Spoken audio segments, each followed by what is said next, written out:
تو اصل مضمون تو میں یہ بیان کر رہا تھا کہ مثال میں اور حقیقت میں یہی فرق ہے.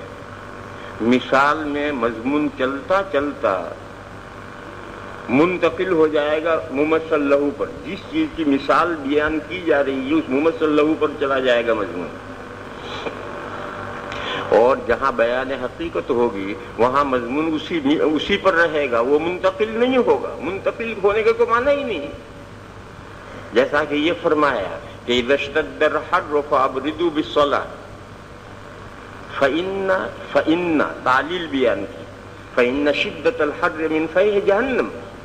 یہ بالکل یہ حدیث علی شاکلت اسی ڈھنگ اور اسی ڈھب پر ہے جس ڈھب پر پہلے حدیث گزری ہے کہ اذا استيقظ احدكم من منامه فلا يغمسن يده في الاناء حتى يغسلها ثلاثا فإنه لا يدري أين باتت يده. فإنه لا يدري أين باتت يده. یہ کوئی بیان تمثیل تھوڑی, یہ تو بیان حقیقت ہے. اور اس حقیقت کو اس کی دلیل میں پیش کیا گیا ہے کہ ہاتھ دھونے کیوں ضروری ہیں. فإنه لا يدري أين باتت يده. ایسے ہی گرمیوں میں نماز دیر سے دیر کر کے پڑھنی کیوں ضروری ہے. فإن شدت الحر من فیح جہنم. یہ بالکل یہ حدیث اسی حدیث کے شاکلہ اور انداز پر ہے, اسی ڈب پر ہے. لہذا جو حضرات یہ کہتے ہیں کہ اس حدیث میں محض بیان تمثیل ہے اور گرمی کی شدت کا تکلیف دہ ہونا سمجھانا مقصود ہے, حقیقت میں جہنم کا کوئی اثر نہیں پھیلتا, یہ جو لوگ سمجھتے ہیں میرے خیال سے وہ رونگ ہے, صحیح نہیں. لوگ صحیح جمہور کی رائے ہے کہ نہیں, یہ بیان حقیقت ہے اور نماز کی تاخیر کرنے کا حکم اس علت سے ہے. یہ علت ہے حکم کی کہ یہ بات چونکہ ہے اس لیے نماز دیر سے پڑھو. اس کے بعد دوسری بات, جہنم کے اثرات کیسے پھیلتے ہیں. جواب یہ ہے کہ یہ مسئلہ مشاہدہ نہیں کروایا جا سکتا. ایسی جو دوسری دنیا کی باتیں ہیں, جہنم تو دوسری دنیا کی چیز ہے, اس دوسری دنیا کی جو باتیں ہیں ان باتوں کے سلسلے میں مخبر صادق پر اعتماد کرنا پڑتا ہے. آپ پہلے یہ بات بتائیے کہ آپ کو رسول اللہ پر اعتماد ہے یا نہیں. کہ ہے, ہم تو مومن ہیں, مسلمان ہیں, اللہ کے رسول کو سچا سمجھتے ہیں, تو اللہ کے رسول نے یہ بات بتائی ہے, لہذا آپ کی سمجھ میں آئے, یعنی آپ مشاہدہ اس کا کر پائیں یا مشاہدہ نہ کر پائیں, آپ کو بہرحال یہ بات ماننی ہے. یہ ایسی حقیقت نہیں ہے کہ جس کا مشاہدہ کروایا جائے. کوئی کہے قبر میں کیسے عذاب ہوتا ہے, تجھے کیا دکھائیں کیسے ہوتا ہے. ارے بھئی یہ بات دکھانے کی تھوڑی ہے, یہ بات اس دنیا کی تھوڑی ہے جو تجھے آنکھوں سے دکھا دی جائے گی. یہ تو مخبر صادق نے بتائی ہے. اگر تجھے روایت میں شک ہو یا اللہ کے رسول پر شک ہو تو بول کہ نہیں, اللہ کے رسول پر کوئی شک نہیں شک ہے. تو روایت میں کوئی کمزوری ہو تو بول کہ نہیں, روایتیں بھی تواتر کے درجے پر پہنچی ہوئی ہیں کہ قبر میں عذاب ہوتا ہے. عذاب قبر کی روایات تواتر کے درجے تک پہنچی ہوئی ہیں. تو کیا تیرے ماننے کی اتنی بات کافی نہیں ہے؟ تجھے آنکھوں سے دکھائیں. دوسری دنیا کی باتیں تجھے آنکھوں سے کیسے دکھائیں گے؟ دوسری دنیا کی باتیں آنکھوں سے نہیں دکھائی جا سکتی. جب روایت اعلیٰ درجے کی صحیح ہے اور بیان حقیقت ہے تو یہ آدمی کو ماننا ہے اور اس جگہ پر سپر ڈالنی ہے. نہ ہر جائے کہ مرکب تواں تاختن کہ جاہا باید سپر انداختن. ہر جگہ عقل کا گھوڑا دوڑانا نہیں چاہیے, کسی جگہ پر ڈھال رکھ دینی چاہیے کہ اب ہماری عقل کام نہیں کرتی. اور اسی لیے وحی پر ایمان لانا ضروری ہے, ورنہ وحی کی کیا ضرورت تھی؟ اگر عقل سے سارے چنے پھوڑے جا سکتے ہیں, عقل سے سارے چنے پھوڑے جا سکتے ہیں تو وحی کی کیا ضرورت؟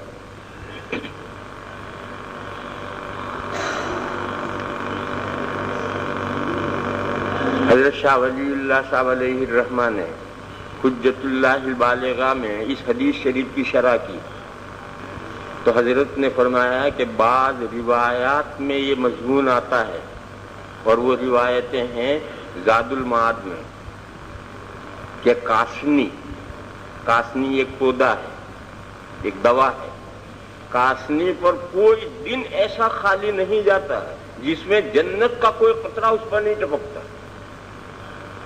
یہ روایت میں ہے، زاد المعاد میں روایت ہے کہ کاسنی کا جو پودا ہے کوئی دن ایسا خالی نہیں جاتا جس میں جنت کا کوئی قطرہ اس پر نہ ٹپکے. تو اب کوئی یہ کہے کہ ہمیں تو کہیں ٹپکتا ہوا نظر نہیں آ رہا، کوئی تجھے کہاں سے نظر آئے گا؟ یہ کوئی مادی دنیا کی چیز جو تجھے نظر آئے گی؟ پھر طالب علموں کا سوال یہ ہے کہ ٹھیک ہے ہم مان لیتے ہیں، آپ زبردستی دھوس پلاتے ہیں تو مان لیا ہم نے، مگر ہماری عقل تو یہ کہتی ہے کہ گرمی بڑھتی گھٹتی ہے سورج کے سر کے قریب آنے سے اور دور جانے سے. ہماری عقل تو یہ کہتی ہے. اب آپ خلاف عقل بات ہم سے منوانا چاہتے ہیں دھوس پلا کر کے زبردستی، تو چلو ہم مان لیتے ہیں، مگر عقل تو ہماری یہ کہتی ہے. جواب یہ ہے ارے ذرا پنکھا کھول دیجیے. اب اس نے کھڑے ہو کر بٹن دبایا، ارے نہیں کھولنا باؤ.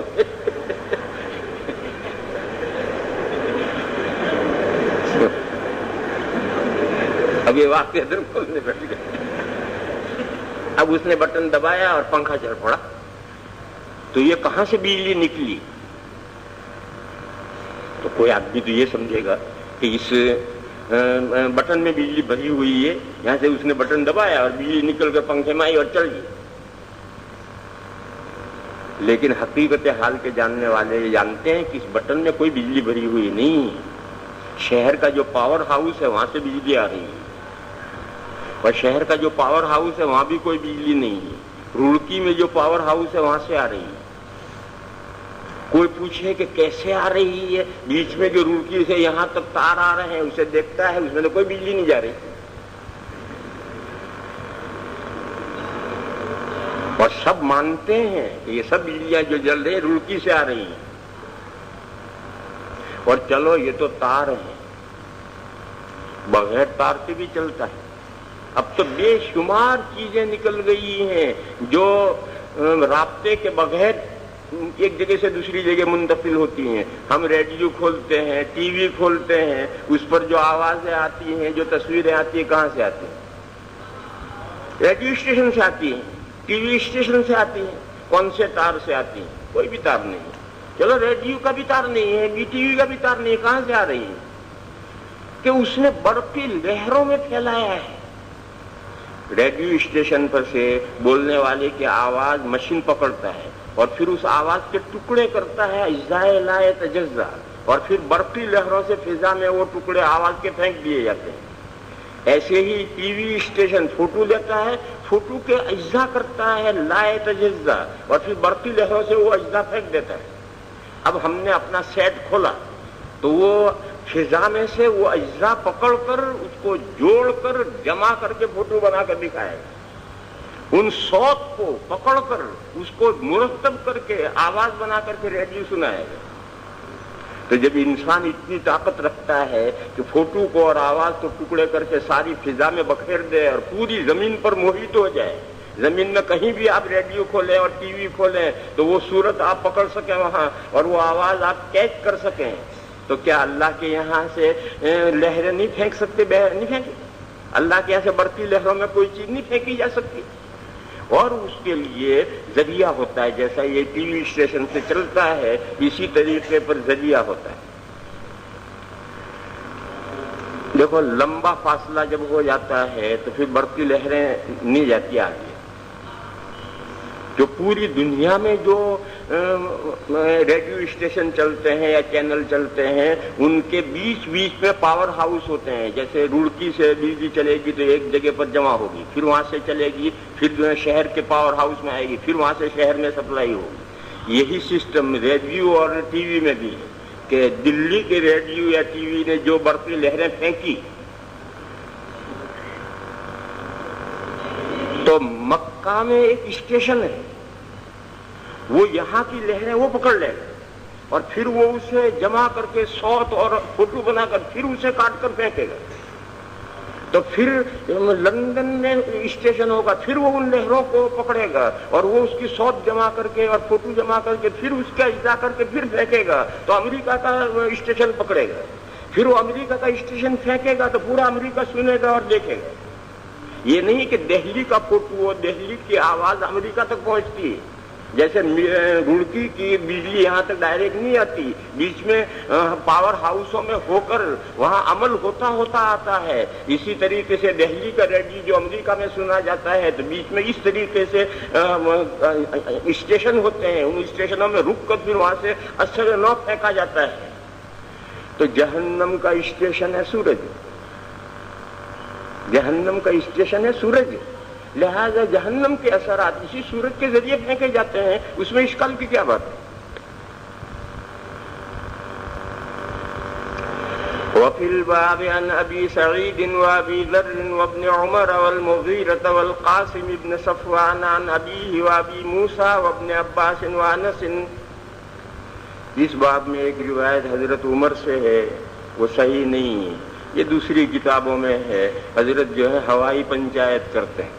وروي عن عمر عن النبي صلى الله عليه وسلم في هذا ولا يصح، قال أبو عيسى حديث أبي هريرة حديث حسن صحيح، وقد اختار قوم من أهل العلم تأخير صلاة الظهر في شدة الحر، یہی حنفیہ کی رائے ہے، وهو قول ابن المبارك وأحمد وإسحاق، مگر امام احمد علیہ الرحمہ کے جو متبعین ہیں حنابلہ، امام احمد کے اس قول پر عمل نہیں کرتے، امام احمد کی یہ رائے ہے مگر امام احمد کے متبعین اس پر عمل نہیں کرتے۔ سعودیہ میں سب حنابلہ ہیں، سخت گرمیوں میں بھی زوال ہوتے ہی 1 منٹ کی تاخیر کے بغیر اذان دیتے ہیں، اور اذان کے بعد 10 منٹ کے بعد میں ظہر کی نماز پڑھ لیتے ہیں، سخت گرمیوں میں بھی، حالانکہ امام احمد کا مسئلہ کی ہے۔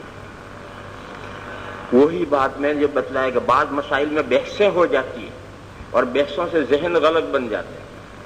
اول وقت کی فضیلت یا ثانی وقت کی فضیلت، اس مسئلے میں اتنی بحثیں ہوئی کہ حنفیہ جو ثانی وقت کی فضیلت مانتے ہیں، ہمارے یہاں تو اول وقت کی فضیلت، بس وہ اول وقت کی فضیلت دماغوں میں ایسی گھس گئی کہ حدیثیں بھی چھوڑ دی اور وہ ہر پورا سال اول وقت ہی ظہر پڑھتے ہیں۔ حضرت امام شافعی علیہ الرحمہ کے ذہن میں یہ بات ہے کہ اس حدیث شریف میں بیان حقیقت نہیں، بلکہ یہ بیان تمثیل ہے، ایک پیرائے بیان ہے، یہ سمجھانے کے لیے کہ گرمی کی شدت تکلیف دہ ہے، لہذا جہاں لوگوں کو سخت گرمیوں میں اول وقت میں حاضر ہونے میں پریشانی ہو تو ظہر کی نماز تاخیر سے پڑھنی چاہیے، اور اگر کوئی پریشانی نہیں ہے تو پھر ظہر کی نماز بھی اول وقت پڑھنا مستحب ہے۔ یہ حضرت امام شافعی علیہ الرحمہ کی رائے ہے، مگر شوافع کا بھی اس پر عمل نہیں، ان کا یہاں بھی چاہے کوئی کتنا ہی پریشان ہو اول وقت ہی ظہر پڑھے، حالانکہ ان کے امام کا یہ قول ہے کہ اگر کوئی ایسی صورتحال ہے کہ لوگوں کو جمع ہونے میں پریشانی ہے تو بھی دیر سے پڑھو، مگر شوافع بالکل دیر سے نہیں پڑھیں گے، پورے سال اول وقت پڑھیں گے چاہے کہیں پڑھیں۔ یہ بھی وہی ذہن غلط بن گیا، باقی خود ان کے امام کا مسلک یہ ہے کہ چونکہ حدیث شریف میں بیان حقیقت نہیں ہے، وقت میں کوئی خرابی پیدا نہیں ہوتی، یہ محض لوگوں کی پریشانی کو سمجھایا گیا ہے، لہذا جہاں لوگوں کو اول وقت میں جمع ہونے میں پریشانی ہو وہاں ظہر کی نماز دیر سے پڑھنا چاہیے، اور جہاں پریشانی نہ ہو، جیسے گھر میں عورتیں ہیں ان کو کیا پریشانی ہے تو وہ سخت گرمیوں میں بھی ظہر اول وقت میں پڑھیں۔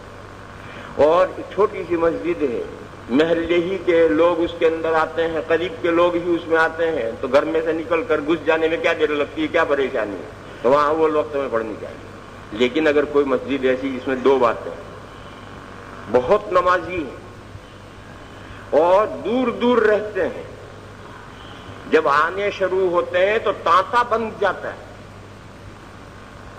بہت نمازی ہیں اور دور دور رہتے ہیں، ظاہر ہے کہ ایسی صورت میں جب بہت نمازی ہوں کسی مسجد کے اور دور دور رہتے ہوں تو پھر ان کے اول وقت میں آنے میں پریشانی ہے تو پھر ظہر میں تاخیر کرنی چاہیے، یہ حضرت کی رائے ہے۔ وقال الشافعي انما الابراد بصلاة الظهر اذا كان مسجدا ينتاب اهله من البعد، یہ جو جملہ ہے ینتاب اہلہ من البعد، اس کا ترجمہ ہے پے بپے آتے ہوں، پے بپے آتے ہوں اس مسجد کے نمازی دور سے۔ اس جملے میں دو باتیں حضرت نے بتلائی، ایک تو یہ کہ نمازی بہت ہیں، جب آنے شروع ہوتے ہیں تو تانتا بند جاتا ہے، تانتا بند جاتا ہے، یہ ینتابوں کا مفہوم ہے، اور پھر وہ رہتے دور دور ہیں، دور دور سے آتے ہیں۔ یہ دو باتیں اگر ہوں تو پھر نماز دیر سے کرنا چاہیے، پڑھنی چاہیے، ابراد کا حکم ہے، ایسی صورت میں ابراد کرنا چاہیے۔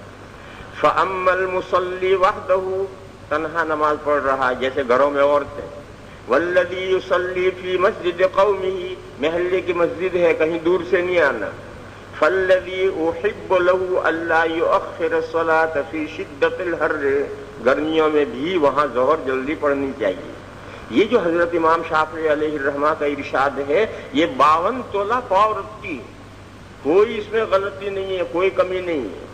بس صرف کمی ہے کہ اتنی ہے کہ حضرت نے اس حدیث کو بیان تمثیل قرار دیا ہے۔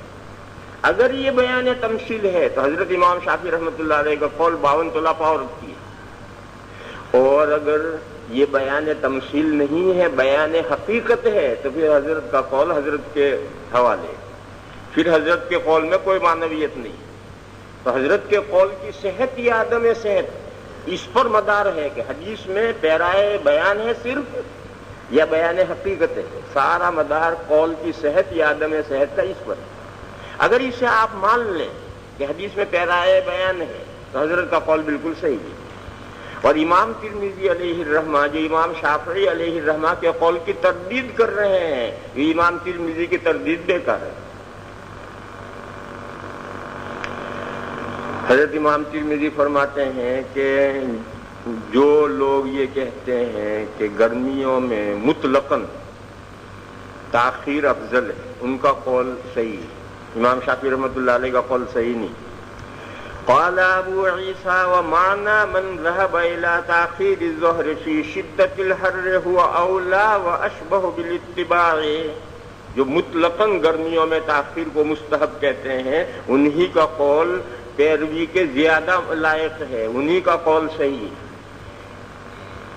وَأَمَّا مَا ذَهَبَ إِلَيْهِ الشَّافِعِيُّ، دیکھو یہ بحث جس انداز سے کر رہے ہیں، اس سے صاف یہ معلوم ہو رہا ہے کہ امام ترمذی علیہ الرحمہ کا رجحان امام شافعی کی طرف نہیں تھا، اور سبکی نے جو طبقات کبریٰ میں امام ترمذی کو شوافع میں شمار کیا ہے وہ غلط ہے۔ تم پوری کتاب میں دیکھیے، جہاں امام احمد کی بات آئے گی کہ امام ترمذی رسی کھینچیں گے، اور دوسروں کی بات آئے گی تو چھینٹا ڈالیں گے۔ پہلے ایک جگہ چھینٹا ڈال چکے ہیں امام شافعی رحمۃ اللہ علیہ کو، اور یہ کہا کہ امام شافعی علیہ الرحمہ نے جو نجاست کے باب میں یہ کہا کہ مطلق نجاست معاف نہیں ہے، یہ شدد فی ذالک، یہ مسئلے میں ناروا سختی برتی ہے، یہ ناروا سختی برتی ہے، چھینٹا ڈالا ہے امام شافعی کو۔ معلوم ہوا امام ترمذی علیہ الرحمہ کا رجحان امام شافعی کی طرف نہیں تھا۔ دیکھو یہاں بھی تردید جس انداز سے تردید کر رہے ہیں، یہ انداز خود دلیل ہے کہ ان کا رجحان امام شافعی علیہ الرحمہ کی طرف نہیں ہے، امام احمد کی طرف ہے، اور امام احمد چونکہ دوسری طرف ہے اس لیے یہ تردید کرنی پڑ رہی ہے۔ وَأَمَّا مَا ذَهَبَ إِلَيْهِ الشَّافِعِيُّ أَنَّ الرُّخْصَةَ لِمَن يَنْتَابُ مِنَ الْبُعْدِ وَلِلْمَشَقَّةِ عَلَى النَّاسِ یہ تفسیری، فَإِنَّ فِي حَدِيثِ أَبِي ذَرٍ مَا يَدُلُّ عَلَى خِلَافِ مَا قَالَ الشَّافِعِيُّ، حضرت ابو ذر کی حدیث ہے جس سے سمجھ میں آتا ہے کہ امام شافعی علیہ الرحمہ نے اس حدیث کی جو تفسیر کی وہ صحیح نہیں۔ حضرت ابو ذر کی حدیث کیا ہے کہ ایک گرمیوں میں حضور نے اذان نہیں دینے دی، یہ کہا ابرد ابرد ابرد، یہاں تک کہ ٹیلوں کا سایہ نمودار ہو گیا، حالانکہ یہ واقعہ سفر کا ہے، اور دوپہر کو لشکر پڑاؤ کیے ہوئے ایک جگہ پر، یہاں کہاں دور دور سے لوگوں کو آنا ہے، پھر بھی حضور نے وقت ٹھنڈا کر کے زور پڑی۔ لہذا امام شافعی علیہ الرحمہ کا یہ فرمانا کہ لمن ینتاب اہل من البعد، یہاں کہاں بعد سے آنا ہے، یہ تو سارا قافلہ پلیٹ فارم پر پڑا ہوا ہے، ایک ہی جگہ رکا ہوا ہے۔ لہذا اس حدیث سے سمجھ میں آتا ہے کہ یہ قول صحیح نہیں۔ فإن في حديث أبي ذر ما يدل على خلاف ما قال الشافعي. قال أبو ذر كنا مع النبي صلى الله عليه وسلم في سفر فأذن من إرادة كیا فأذن بلال بصلاة الظهر فقال النبي صلى الله عليه وسلم يا بلال أبرد ثم أبرد. فلو كان الأمر على ما ذهب إليه الشافعي لم يكن للإبراد في ذلك الوقت معنى لاجتماعهم في السفر وكانوا لا يحتاجون أن ينتابوا من البعد. یہ امام ترمذی کا رد صحیح نہیں. کیوں؟ سفر میں دور سے چاہے نہ آنا ہو مگر وہ لوگ ظہر پڑھیں گے کہاں؟ حضور کے خیمے کے قریب کھلی جگہ میں ظہر پڑھیں گے اور وہ جگہ اتنی گرم ہے کہ اس پر نماز پڑھنا مشکل ہے. اس لیے ٹھنڈا کر کے پڑھا گیا ہے تاکہ کوئی جگہ تھوڑی ٹھنڈی ہو جائے تو لوگ آ کر نماز پڑھیں. اس لیے چاہے دور سے نہ آنا ہو مگر لوگوں کی پریشانی کی وہاں دوسری وجہ ہے. اس لیے امام ترمذی نے جو رد کیا ہے یہ قطعاً غلط رد ہے. امام شافعی علیہ الرحمہ کا قول یا تو 100% صحیح ہے 100% غلط ہے اور مدار سارا اس پر ہے کہ اس حدیث میں بیان حقیقت ہے یا بیان تمثیل ہے. سارا مدار اس پر ہے. وبه قال حدثنا محمود بن غيلان قال حدثنا أبو داود قال أنبأنا شعبة عن مهاجر أبي الحسن عن زيد بن وهب عن أبي ذر أن رسول الله صلى الله عليه وسلم كان في سفر ومعه بلال فأراد أن يقيم فقال أبرد ثم أراد أن يقيم فقال رسول الله صلى الله عليه وسلم أبرد. فی الظہر یعنی یہ واقعہ ظہر کی نماز کا ہے. فی الظہر حتى رأينا فيء الطلول ثم أقام فصلى فقال رسول الله صلى الله عليه وسلم إن شدة الحر من فيء جهنم فأبردوا عن الصلاة. قال أبو عيسى هذا حديث حسن صحيح.